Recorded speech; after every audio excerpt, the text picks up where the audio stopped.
देखते हैं, पहला क्वेश्चन है, निम्नलिखित संख्याओं को अभाज्य गुणनखंडों के गुणनफल के रूप में व्यक्त कीजिए।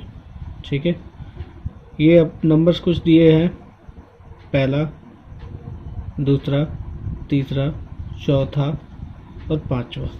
ठीक है, इसमें का पहला का सलूशन देखते हैं। पहला कैसे करेंगे, इसका प्राइम फैक्टर निकालेंगे 140, यानी कि 140 का प्राइम फैक्टर निकालेंगे। सबसे पहले देखेंगे यहाँ पे हो जाएगा 70। ठीक है, उसके बाद हो जाएगा यहाँ पे 35, उसके बाद 2 से कैंसिल होगा नहीं, 2 से नहीं कैंसिल होगा तो देखेंगे 3 से होता है कि नहीं होता है। 3 से भी मे भी नहीं होगा, 3 से मे भी नहीं, कंफर्म नहीं होगा। यहाँ पे 5 से हो जाएगा, 5 7 जा 35। ठीक है, अब देखते हैं इसका प्राइम फैक्टर क्या हो जाएगा, 2 × 2 × 5 × 7। अब इसको प्राइम फैक्टर के रूप में हम कैसे लिखते हैं वो चीज़ मैं आपको बता दूं।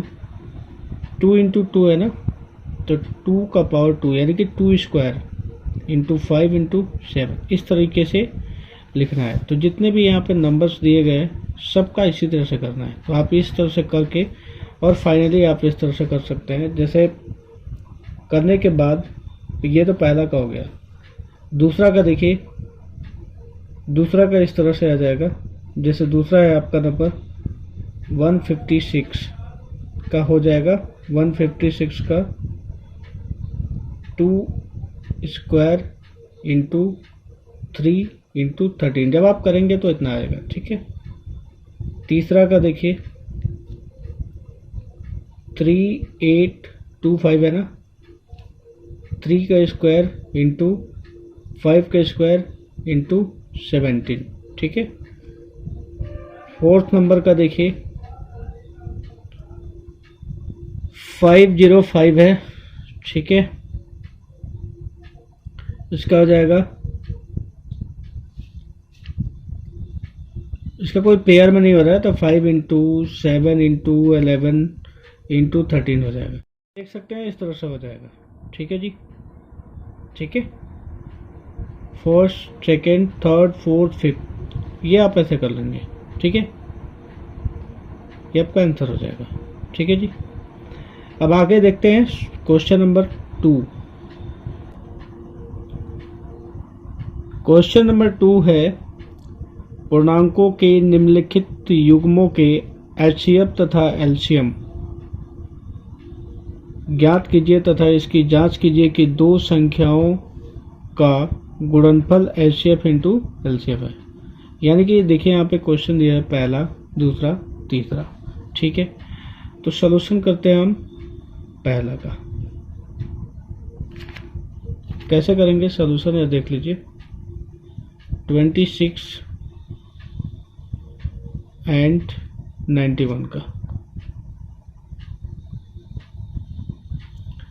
सबसे पहले हम इसमें क्या करेंगे कि इसका भी प्राइम फैक्टर, इसका भी प्राइम फैक्टर करके पहले एचसीएफ निकालेंगे, फिर एलसीएम निकालेंगे। ठीक है, तभी तो एचसीएफ आप जैसे यूक्लिड के विभाजन एल्गोरिथम द्वारा कर रहे थे। ठीक है, अब आप देखते हैं यहाँ पे,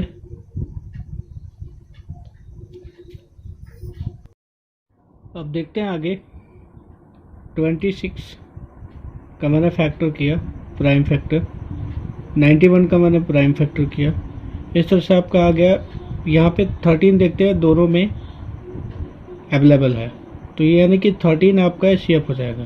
प्राइम फैक्टर के तहत हम एचसीएफ इस तरह से निकालते हैं। ठीक है, इससे पहले हम सीखे थे भाग विधि द्वारा, या फिर कर सकते हैं यूक्लिड विभाजन की, यूक्लिड की विभाजन एल्गोरिथम के द्वारा। ठीक है, आप देखते हैं एलसीएम। एलसीएम आप सिंपल ऐसे आप निकालते हैं, या फिर पहले आप सीखे होंगे। ठीक है, इस तरह से आप एलसीएम निकाल सकते हैं। ठीक है, 2 से डिवाइड हुआ, ये हो जाएगा तब का 13, 91 नहीं होगा। ठीक है, 7 से हो जाएगा 13, ये हो जाएगा आपका यहाँ पे भी 13, ठीक है। उसके बाद आपका हो जाएगा यहाँ पे 13 से, ठीक है, 1 टाइम में ये कैंसिल हो जाएगा। नाउ फाइनली आपका एलसीएम आ जाएगा यहाँ पे 2 इंटू, यहाँ पे देख सकते हैं आप 2 इंटू 7 इंटू 13, 182, ठीक है। एचसीएफ निकला आपका 13 और एलसीएम निकला आपका 182, ठीक है। इन दोनों का अगर मल्टीप्लाइकेशन करते हैं, ठीक है, HCF into, according to question, HCF into LCM equal to आपका हो जाएगा, अगर करते हैं आप तो करके आप चेक कर सकते हैं, ठीक है, इक्वल टू आपका आ जाएगा, अगर आप इसे मल्टीप्लाई करते हैं तो 2366 यानी कि 2366, ठीक है जी। अब उसके बाद बात कर लेते हैं, जैसे कि ये 2 नंबर है आपका, इसी का मैंने सोल्यूशन किया फर्स्ट का, जैसे कि आप देख सकते हैं। तो 26 दोनों संख्याओं का गुणनफल आपका 26 इंटू 91 इज इक्वल टू हो जाएगा आपका 2366। यही हमें प्रूव करना था, ठीक है, कि इस प्रकार हो जाएगा दोनों संख्याओं का गुणनफल बराबर, अतः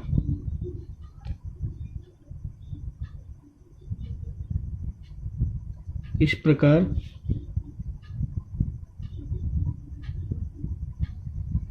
दिए गए दोनों संख्याओं का गुणनफल बराबर उनका निकाला गया एचसीएफ इंटू एलसीएम का गुणनफल। दैट्स इट, यही करना था, ठीक है। Okay, thanks. अब बाकी का question second number, third number आप सेम इसी प्रोसीजर के अकॉर्डिंग आप कर सकते हैं, ओके।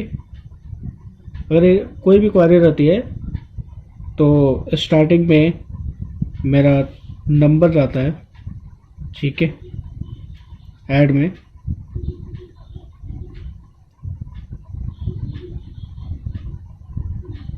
इस नंबर पे आप व्हाट्सएप के थ्रू कोई भी क्वेश्चन पुट आउट कर सकते हैं, ठीक है जी।